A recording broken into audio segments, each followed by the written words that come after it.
네, 저희가 말씀 나누는 중에요. 이 자리에 국회 탄핵소추단 의원이십니다. 박은정 의원 나오셨습니다. 어서 오세요. 안녕하세요. 네, 오전에 그러면 그 자리에 계셨습니까? 네, 다녀왔습니다. 네, 어땠습니까? 굉장히 엄중했고요. 사실은 매우 긴장한 상태에서 선고를 들었습니다. 그런데 헌법재판관님들께서 굉장히 국민 통합에 부응하는 아주 전원일치의 판결을 해주셔서 감사했습니다. 그 법정 풍경은 소리 하나 들리지 않을 정도로 파면 선고가 났을 때 가벼운 탄식 정도만 있었고 내부는 매우 엄중하고 엄숙했습니다. 의원님은 그러면은 전원일치 파면으로 날 거다 이렇게 예상을 하셨습니까? 네, 저는 처음부터 이 국회 소추단이 주장했던 실체와 관련된 위헌 위법한 비상계엄의 5가지 쟁점 모두가 너무나 명백한 헌법 위반, 법률 위반에 해당하고 또 파면에 이를 정도로 중대성이 있기 때문에 우리 헌법재판관님들께서 상식적인 판결을 해주실 것이다. 그래서 전원일치의 판결을 해주실 거라고 처음부터 저는 예상을 했었습니다. 오늘 이 자리에 뭐 윤석열 전 대통령은 나오지 않았지만 대리인단은 나와 있었잖아요. 파면 선고가 났을 때 반응이 어땠습니까? 대리인단도 그렇고 거기 국민의힘 의원님들도 꽤 오셨었죠. 네, 와 네. 계셨는데 네. 눈을 감고 좀 부정하는 듯한 그런 태도를 보이셨고요. 그리고 판결이 끝났을 때 퇴정하는 재판관들을 향해서 부적절한 또 발언을 하기도 했습니다. 그래서 그 후에 이제 직후에 윤석열 대통령 측 대리인단이 또 이 판결에 좀 승복하지 않는 이런 메시지도 내기도 해서 매우 실망스러웠습니다. 나중에 윤곽근 변호사가 그런 얘기를 했더라고요. 납득할 수 없는 정치적인 결정이다, 참담하다 이런 얘기를 했는데 이 부분을 말씀을 하시는 걸까요? 네, 그렇습니다. 네. 이후에 뭐 윤석열 대통령의 입장이 조금 전에 나왔잖아요. 들으셨죠, 의원님? 네. 어떻게 보셨어요? 윤석열 대통령이 승복 메시지를 저는 내지 않을 거라고 생각했고요. 그 메시지는 자신을 응원하고 지지했던 국민들을 향한 그 지지층에 대한 메시지였고 거기에 부응하지 못해서 뭐 안타까운 그런 마음을 좀 표현했다고 생각합니다. 그리고 앞으로도 본인이 형사재판 내란죄 재판을 받고 있기 때문에 절대로 뭐 이 판결에 승복하는 이런 메시지는 내지 않을 것이다. 내란죄를 끝까지 다투고 부인하는 그러면서 자기의 지지층들에 대한 호소 이런 것들로 본인들의 계속하지 않을까 이렇게 생각합니다. 의원님 말씀 들어보니까 앞서서 교수님이 말씀하신 부분이 있었거든요. 이번에 이 탄핵 심판과 형사 재판이 별개기는 하지만 탄핵 심판 이 선고문을 쭉 봤을 때 형사 재판에도 어느 정도 영향을 줄 수 있는 부분이 있다라는 말씀을 하셨는데 오늘 그 메시지를 안 낸 부분을 의원님은 좀 그렇게 해석을 하시는 것 같은데 교수님은 어떻게 보세요? 그 점이 고려돼서 계엄선포의 위헌 위법성을 인정하지 않을 수도 있습니다. 왜냐하면 지금 내란 행위에 관한 그런 징계 절차로서의 탄핵 심판의 결정이 파면으로 난 거지 형사적인 범죄로서의 내란죄에 해당하냐에 대한 재판은 이제 시작 단계에 있기 때문에 그런데 아까도 제가 말씀드린 바와 같이 이번에 탄핵 심판정에서 사실은 내란 행위로 내란죄는 아니지만 네.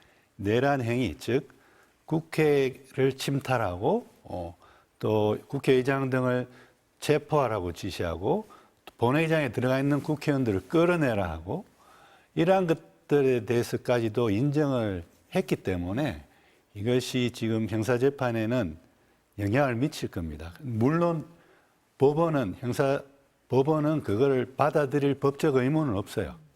그렇지만 아까도 말씀드린 바와 같이 헌법재판소도 사법부니까요. 같은 사법부끼리는 서로 판단을 존중해 주기 때문에 그 영향을 미칠 거고 그러면 오늘의 그 메시지로서 그 위헌 위법성을 받아들이겠다. 인정해 버리면 그러면 향후 열릴 형사재판에서 자백한 것이 돼버리기 때문에 굉장히 그 단어 선택을 신중하게 한 것 아닌가. 그래서 기대에 부응하지 못했다. 그래서 죄송하다라고 그랬는데 박 의원님께서는 그 기대라는 게 이제 지지층들의 기대에 부응하지 못한 걸로 들으신 것 같은데 저는 지지층 말고도 다른 국민들에게도 이제 국민들이 윤 대통령을 대통령으로 뽑아줬잖아요. 그래서 훌륭한 대통령으로 나라를 잘 이끌어주기를 바랬는데 그 지지층이 아닌 국민들의 그러한 기대도 좀 부응하지 못해서 미안하다는 의미도 좀 추상적이지만 포함되어 있지 않나 그렇게 생각이 들어서 아까 그렇게 말씀드린 겁니다. 예. 의원님도 뭐 비슷한 맥락에서 좀 보시는 건가요? 맞습니다. 네. 임 교수님 말씀대로 이것이 형사재판하고 직접적인 영향을 줄 수는 없지만 사실은 박근혜 대통령 탄핵 심판 그 결정에서는 사실관계에 대한 그 꼼꼼한 판단이 그렇게 아주 세밀하게 있지는 않았습니다. 추상적으로 헌법 위반이나 이런 부분들이 판단이 됐었는데 오늘 판결은 사실관계에 대한 판단이 매우 꼼꼼하게 이루어졌습니다. 그것은 아마도 수사 기록으로 제출된 저희들의 증거, 그 헌법재판소에서 확보된 증거들이 매우 객관적으로 이 사실관계를 인정할 정도에 이르렀다. 충분히. 그래서 헌법재판소에서도 이 내란과 관련해서는 뭐 정치인 체포라든가 뭐 국회의원을 끌어내라라든가 이런 부분들이 사실관계로 다 인정을 해 주셨어요. 그러면 그것은 형사재판에서도 마찬가지의 결론을 이룰 것으로 유추해 볼 수가 있습니다. 의원님은 그러니까 이번에 헌재에서 사실관계까지도 탄핵 심판임에도 불구하고 굉장히 꼼꼼히 짚었다 이렇게 보신 건데 그러면 헌재 결정문 선고를 쭉 들으시면서 가장 주목했던 부분 어떤 부분이셨습니까? 그중에서 이것은 징계재판이기 때문에 위헌 위법하고 중대성 판단이 중요합니다. 그런데 중대성과 관련해서 이번 헌법재판소에서는 파면으로 얻을 이익이 압도적으로 크다 이런 표현이 있습니다. 그래서 이 압도적으로 크다라는 그 표현에 이 위헌 위법한 비상계엄, 포고령 등등이 모두 다 그 의미가 함축되어 있다고 생각을 하거든요. 그래서 저는 이 중대성 판단으로 이 피청구인의 헌법수호 의지가 없다는 명확한 판단을 하셨구나. 그래서 저는 그 부분 굉장히 주목해서 봤습니다. 전원일치 주는 의미가 뭐라고 보십니까? 이번에 전원일치 판결은 국민 통합을 위해서 헌법재판소에서 굉장히 고심을 하셨다고 생각하고 절차와 관련해서 피청구인 측에서 주장한 내용들이 많았습니다. 그 쟁점이 매우 많았고 오늘 판결에서도 한 6가지 이상의 쟁점에 대해서 꼼꼼하게 판단을 모두 내려주셨습니다.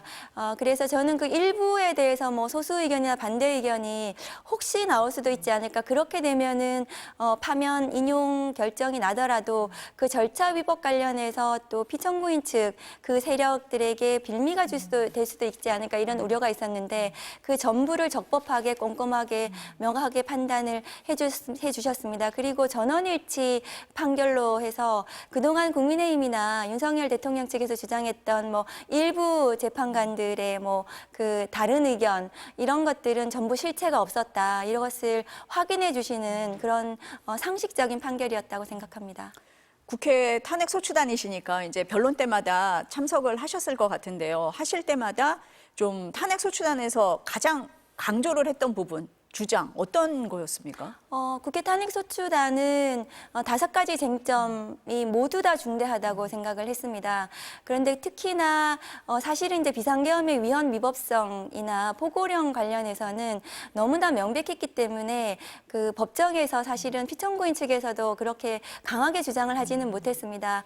그 외에 이제 정치인 체포, 법관 체포라든가 또 국회의원을 끌어내라 뭐 이래서 요원이었다 하는 이런 또 피청구인 측의 어이없는 주장도 있고 해서 했었기 때문에 그런 부분들을 좀 더 제대로 그 저희가 입증하고 또 사실관계 확정을 받기 위해서 좀 더 많이 노력했던 것 같습니다.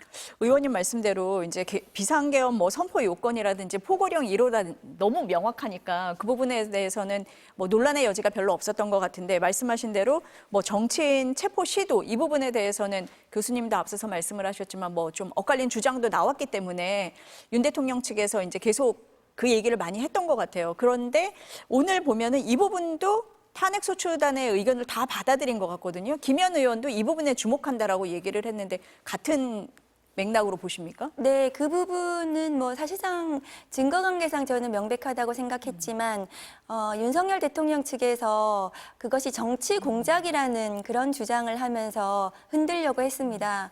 그런데 사실상 그 전체에 대해서 저희 국회 소추단에서 주장한 부분들이 전부 다 거의 다 받아들여졌다고 보시면 됩니다. 그래서 그 사실관계도 전부 확정이 되었다.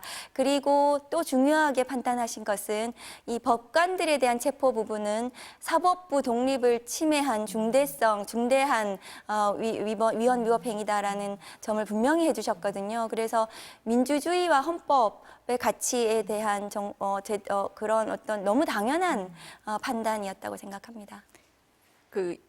윤 전 대통령이 나와서 했던 변론 중에 아무 일도 일어나지 않았다라면서 호수의 달그림자 이런 표현을 했었고요. 최후 진술 때는 계엄 형식을 빌린 대국민 호소라는 주장을 했었잖아요. 직접 들으셨을 것 같아요. 그 자리에서.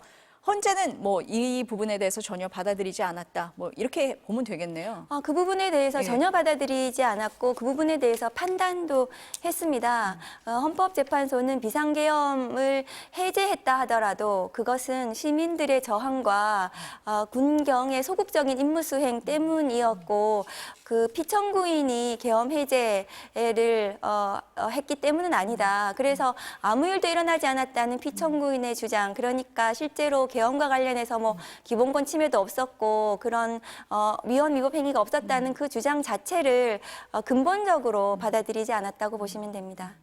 교수님은 이 윤 전 대통령 측의 이 발언 어떻게 들으셨습니까? 예, 그게 중대성 예. 판단 부분에서 헌재가 이야기한 부분이 있는데요. 전 주목하고 싶어요. 그러니까 그 헌재가 중대성 판단 부분에서 이런 말을 합니다. 피청구인과 국회와의 대립은 민주주의 원리에 따라 해소돼야 할 정치 문제다.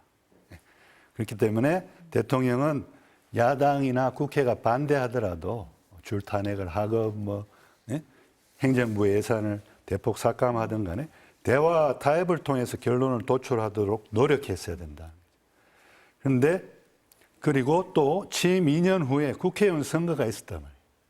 거기서 국민을 설득할 기회가 있었단 말이에요. 국민을 설득해서 그야말로 여소야대가 아니라 여대 야소의 국회를 국민을 설득해서 총선을 통해서 만들어낼 수 있었지 않습니까?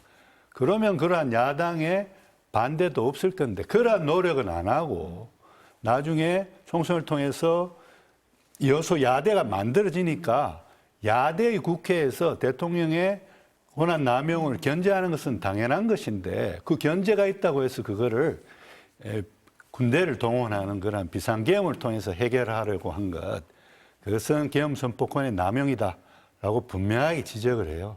그래서 저는 오늘 이 헌재 결정 이후로는 어떤 대통령이 나와도 야당이 국회가 반대한다고 해가지고 이걸 계엄으로 풀 수는 없게 돼버렸다. 그러면은 헌재가 완전히 못을 박아버렸다. 그렇게 생각합니다. 이 부분 의원님이시니까 어떻게 들으셨습니까? 네, 맞습니다. 예. 비상계엄과 관련해서 실체적 요건인 전시 사변이 준하는 사태에 대해서 헌재는 분명히 그 긴급권을 그 비상권을 발동할 만한 조건이 되지 않았다. 그리고 피청구인은 사실은 비상계엄을 왜 발동했는지, 왜 선포했는지에 대한 주장이 계속 바뀌었습니다. 처음에는 뭐 야당의 행포, 그 입법 독주라든가 뭐 줄 탄핵이라든가 심지어는 부정선거까지 주장을 했습니다. 그런데 헌재는 그러한 사유들은 계엄법이 정한 비상계엄의 선포 요건에 해당하지 않는다는 것을 제대로 판단을 해주셨습니다. 그리고 야당의 입법 독주라든가 예산의 삭감과 관련해서도 피청구인이 그것을 주장은 했지만 실제로 비상계엄을 선포할 당시에는 그 탄핵과 관련해서도 그 탄핵 건수가 많지 않았고, 그리고 예산 삭감도 의결이 이루어지지 않은 상태였을 뿐만 아니라 입법권과 관련해서도 피청구인이 계속 거부권을 행사했기 때문에 그 입법 독주로 인한 뭐 국정의 마비라든가 뭐 국정의 혼란을 피청구인의 권한으로 막을 수 있기 때문에 그것은 뭐 그 비상한 사태라든가 이런 국가의 중대한 위기라든가 이런 것이 없이 인정되지 않는다는 그것은 법률상 너무 당연한 결정이었습니다. 그런데 피청구인 측에서 그것을 계속 주장을 했고 사실은 부정선거 관련해서는 중요 쟁점도 아닐 뿐더러 이미 대법원이나 헌법재판소에서 판결로 명확하게 이미 된 것이기 때문에 그 부분에 대한 판단이 저는 뭐 있을까 이렇게 좀 궁금했는데 그것까지도 헌법재판소에서는 부정선거와 관련해서는 이미 선관위에서 모든 조치가 끝났고 22대 선거 당시에도 그 선관위에서 그동안 조금 문제가 됐던 것들도 이미 다 조치가 다 완료가 됐기 때문에 부정선거와 관련한 그것은 또 의혹에 불과했고 그것이 비상계엄을 선포할 사유가 되지 않는다는 점도 판단을 해주었습니다. 그래서 이번 판결로 사실은 윤석열 대통령 측과 윤석열 대통령을 지지하는 그런 정치 세력들이 계속해서 이 불복하지 않을까 이런 우려가 사실은 저는 불식됐다고 생각합니다. 판결로서 그런 피청구인 측이 압도적으로 이것을 승복할 만한 그런 판결이었다고 저는 생각을 합니다. 이 정도의 판결이면은 윤 대통령이 승복 안 할 도리가 없다, 승복할 수밖에 없다 이렇게 보시는 겁니까? 예, 그렇습니다. 네. 모든 쟁점에 대해서 꼼꼼하게 어떤 논란의 여지도 없이 그렇게 판결을 해주셨다고 생각하고 그래서 피청구인 측의 대리인들이 정치적인 결정이다 정도로밖에 이 판결의 내용에 대해서는 어떤 이의를 제기하지 못하고 있지 않나 그렇게 저는 생각합니다. 의원님이 말씀도 해주셨는데 저도 굉장히 이 사실관계를 꼼꼼히 짚었다고 본 부분인데 같은 의견이에요. 탄핵을 너무 많이 했다라고 주장한 부분에 대해서 그 횟수까지 얘기하면서 계류 중이다라고 얘기를 했고 예산 삭감에 대해서도 아직 예결이 단 게 아니었느냐, 본회의까지 가지도 않았다, 의결도 안 했다 이렇게까지 하면서 꼼꼼히 짚었거든요. 이런 세세하게 만들기 위해서 선고가 좀 늦어졌을 가능성도 있다. 이렇게도 보십니까? 네, 맞습니다. 그래서 네. 선고가 늦어지는 것에 대해서 많은 억측과 또 불안함이 있었는데요. 오늘 판결문을 보니까 헌법재판관들의 고뇌가 엿보이기도 했고 이런 판결을 내기 위해서 또 그동안 많은 평의가 있었지 않았나 그런 점은 좀 생각이 들었습니다. 아니 판결문이라고 뭐 결정문이라고 보기에 여러 가지 사실관계를 다 담았더라고요. 네. 이게 지금 의원님 말씀하신 것처럼 아예 뭐 논란의 소지를 없애기 위해서 헌재가 굉장히 꼼꼼하게 하나하나 다졌다 이렇게 볼 수 있습니까? 그렇죠. 저도 특히 네. 주목하는 게 그러니까 윤 대통령은 왜 비상계엄을 선포했냐, 왜 이게 전시사변론에 준한 국가 비상사태라고 생각했냐와 관련해서 줄탄핵, 행정부의 예산을 국회가 대폭 삭감해가지고 행정을 마비시키려 했다. 그다음에 부정선거 의혹 이 정도를 들었는데요. 아까 부정선거 의혹은 박 의원님 말씀대로 그거는 대법원이나 이런 데서도 의혹이 근거가 없다라고 판명이 된 거라고 이야기했고요.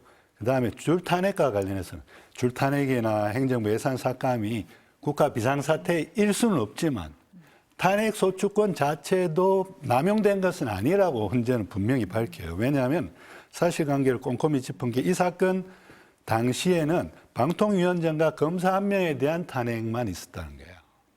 그 이후에 지금 계속 여당 측에서 뭐 줄탄핵 그러면서 뭐 20번, 30번 이렇게 했다는 식으로 이야기하는 다른 탄핵 사건들은 이 당시에 그러니까 계엄을 선포하기 전에는 이제 소추되거나 이러지 않았다는 거예요. 그런 사실관계를 굉장히 분명하게 짚었고요. 그다음에 그래서 이건 줄탄핵 그 당시로는 이제 탄핵 소추가 2건밖에 없었기 때문에 이걸 줄탄핵이라 부를 수도 없고 그리고 이것이 탄핵 소추권의 남용도 아니다. 그러니까 위헌위법 행위가 있었다고 볼 수 있었다는 거죠. 그 점을 분명히 했고 또 행정부 예산을 삭감해가지고 행정부의 기능마비를 초래했기 때문에 비상계엄을 했다 했는데요. 그 문제도 정확하게 짚었어요. 뭐냐면 그 행정부 예산이 본회의에서 삭감 확정이 된 게 아니었다. 그때 예결특위에서 의결만 있었고 본회의는 의결되기 전이었다는 거죠.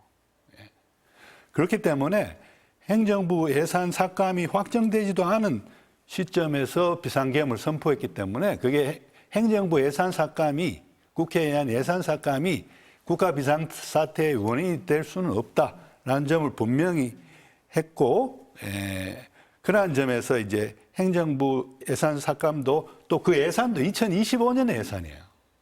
그런데 그건 2024년에 삭감을 했잖아요. 그러니까 예산 삭감으로 인한 행정부 마비가 일어나지도 않은 건데 행정부 마비가 될 수 있다고 해가지고 1년 후에 될 수 있다고 해가지고 그거를 이유로 이걸 비상사태로 보고 계엄을 선포할 수는 없다. 이런 식으로 그러니까 지금 윤 대통령 측이 주장한 비상계엄 선포의 이유들이 다 전시사변 또는 이에 준하는 국가 비상사태도 아니라고 또 판단해 줬지만 더 나아가서 이게 탄핵소추권 남용도 아니고 행정부의 예산 삭감으로 인해서 그 행정부의 기능을 현재 마비시킨 것도 아니다. 그러니까 윤 대통령의 비상계엄 선포 이유로 든 근거들은 하나하나 다 근거가 될 수 없다는 것을 조목조목 반박하면서 그 논리를 깨준 그러한 자세한 판결문이라고 생각합니다. 비상계엄 선포 요건도 안 되지만 윤 전 대통령 측에서 주장했던 것은 더 근거가 없다라는 얘기를 했다는 말씀이신데 예. 그 선거 얘기했잖아요. 여소야대 국면이어서 야당 탓을 했는데 선거를 통해서 바꿀 수도 있지 않았느냐 이 얘기까지 한 거잖아요. 헌재에서. 그런데 의원님 최근에 4월 2일에 재보궐선거 있었잖아요. 원래 여당이 4곳, 야당이 1곳 차지하던 곳인데 뒤집혔잖아요. 그 12.3 비상계엄 이후에 첫 번째 있었던 선거입니다. 민심을 볼 수 있는 어떤 성적표였다. 이렇게 보십니까? 어떻게 보세요? 네, 저는 그렇게 보고 있습니다. 그리고 그 이번에 선거는 피청구인, 그 피고인 윤석열 대통령의 내란 행위에 대한 심판 선거였다고 생각을 합니다. 그래서 국민의힘 텃밭 진 지역에서조차도 야당이 승리하는 이런 이변이 일어났습니다. 그러면 국민의힘 쪽에서는 겸허히 이 선거 결과에 대해서 성찰하고 반성해야 된다고 생각합니다. 앞서서 이제 탄핵 심판은 끝났지만 형사 재판은 진행 중이다 이렇게 말씀을 드렸습니다. 그러면 형사 재판 이제 속도가 좀 날 거다 이렇게 보세요? 어떻게 보십니까? 네, 이제 민간인 신분으로 돌아갔기 때문에 그 대통령의 지휘에서 하는 재판보다는 훨씬 더 형사 재판에 대해서는 신속하게 이루어져야 하고요. 또 그 윤석열 대통령이 내란뿐만이 아니라 현재 수사기관에서 수사가 되고 있는 사건들이 굉장히 많습니다. 경찰에서는 특수공무집행 방해, 그러니까 경호처 직원들하고의 공모, 그 체포영장 집행과 거부와 관련해서요. 그 특수공무집행 방해 공범으로 입건이 되어 있습니다. 그리고 검찰에서는 명태균 게이트 관련해서 공직선거법 위반이나 정치자금법 위반 등으로 지금 수사 대상으로 김건희 여사하고 같이 저는 진행 중으로 알고 있고요. 공수처라든가 그다음에 특수본, 그러니까 검찰 특수본에서도 내란행위 관련해서 여러 가지 수사가 진행 중에 있고 또 내란행위와 똑같은 범죄 사실인 직권남용과 관련해서는 모든 수사가 끝났는데 대통령 신분이기 때문에 직권남용이 기소가 되지 않았습니다. 그러면 이 직권남용은 민간인 신분이기 때문에 아마 곧 기소가 될 것으로 예상이 되고 있고 그래서 윤석열 대통령, 그러니까 그 전 대통령이죠.